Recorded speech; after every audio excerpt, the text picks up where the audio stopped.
Aerotech's been involved with BotsIQ in a few different ways. We sponsor some of their events.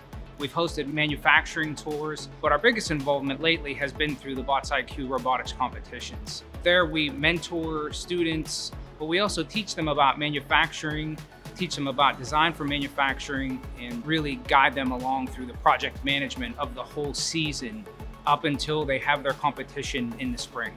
BotsIQ is the Youth Workforce Development Program of the Pittsburgh Chapter National Tooling and Machining Association, or the NTMA.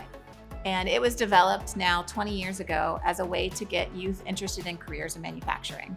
The big goal is to get kids excited, and that's what the competition really does. We're getting them to have access to engineering, machining, assembly, and then problem solving, troubleshooting as they take something that they created and then break it. The idea is along that pathway, they're getting exposed to several different careers in manufacturing.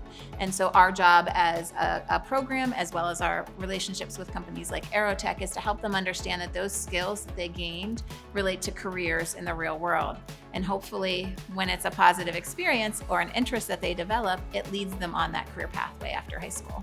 Being back with this program, my former team, and one that is now incredibly successful, feels like a dream. It's great to see the students fill in all the variety of roles that are needed to help the team succeed. If any students have a passion for the machining, assembly, wiring, documentation, and all the other sorts of work that's needed for BotsIQ, they'll absolutely love the work that we do here at Aerotech. Working with the Aerotech team offers our students incredible expertise and knowledge. It not only has led to scholarships and opportunities, it's also led to a lifelong love of engineering. So the last 3 years, we've really worked on redesigning and perfecting a robot. Our design last year was pretty much perfect for what it was. So to be able to build on that foundation and knowledge that we've already collected, I'm just excited to see what else we can do.